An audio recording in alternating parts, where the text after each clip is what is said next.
And to me, it's really important to make sure that our community has a voice in what goes on, because most of the time the community lives there, they know what's going on, and by working together we can do great things. If you think about the Hamakua coast, it's a fragile environment, and development is a very big deal. I think we owe it to our population and to our island to make sure that we take great care in how we move forward.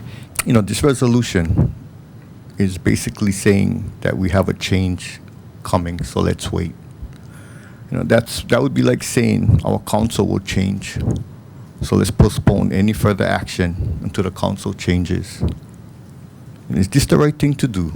No. As a person growing up in Hamakua Coast, I really am very fearful of the gentrification of the Hamakua Coast. You know, if you look at mile marker 20, we had a great visitor from Canada who flew his helicopter over a community on a daily basis. Mile marker 16 is not a community. It's being rented out now for weddings. Mile marker 19 in my very backyard is an example of an eyesore. Those of you from West Hawaii, I know it's easy for you to go home on the Saddle Road. Do take your time and travel along Hamakua Coast. You'll see mile marker 19 and the huge scar mark of basically tilled soil that has runoff. Thank goodness. You have 30 seconds. We didn't have a hurricane that would have basically put in tons of sediments. Those are things that are going to kill our opihi ground and our need to protect our shoreline.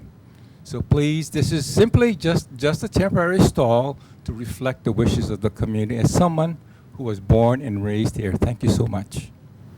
I realized that development was really taking place in kind of contravention of the consensus of the community. And for example, the more I lived here, the more of these, as the mile markers were being spoken of, it's true. You go along in this little area, which is very fragile, right along the cliff, it gets gobbled up, and then houses start being built there. And this was not what the community was asking for. So it is true that the purpose of this is as the other speaker was saying, is to postpone something because they think a change is going to come.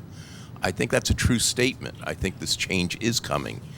And the idea is that we don't want 1,000 of these changes of zoning to come in before that change can occur. It would not be helpful. One thing I'd like to point out, as was pointed out earlier, is the temporary nature of this resolution. So it states until June 30, 2017, or until the CDP is adopted. And you heard testimony about how we are coming to the final stretch. And as a committee member, that is huge for us, because we have worked so hard and worked very diligently to make sure that the voices of the community are incorporated into what the final product will be. I resent the unions coming here and opposing this as if it's minimizing the importance of having that community voice. So really, I'm supporting this as a matter of supporting the community and being able to play a role in it, and it's gone on long enough, and that by having the moratorium, hopefully that will urge all to get together and make it happen. And Ms. Poindexter was generous enough to put an end date on it, that it's temporary. If I had drafted it, probably would not have had that. So I urge your, support. I mean, this is should be a no-brainer. I'm kind of like thinking that maybe we don't really need it, because the next council, you guys going to decide on it anyway. It seems to imply that it's going to be like a moratorium, okay?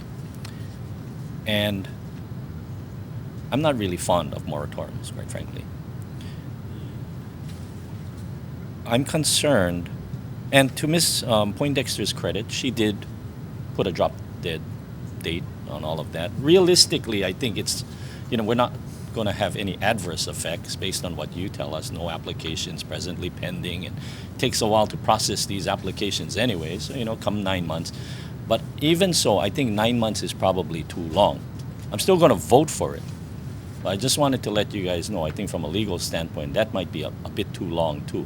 When I met with some of the people throughout Hamakua, their concerns were like, we're developing in areas that, we're destroying that hawksbill turtle that is, it says, so I went to look it up, and it says the hawksbill can be found in tropical and subtropical regions throughout the world. In Hawaii, a few females nest each year on Maui and Molokai, but the majority of the hawksbill nesting in the Hawaiian Islands takes place on the Big Island of Hawaii, and it says the Hamakua coast of Hawaii has been identified as an important foraging ground for the Hawaiian hawksbill. There's so many things.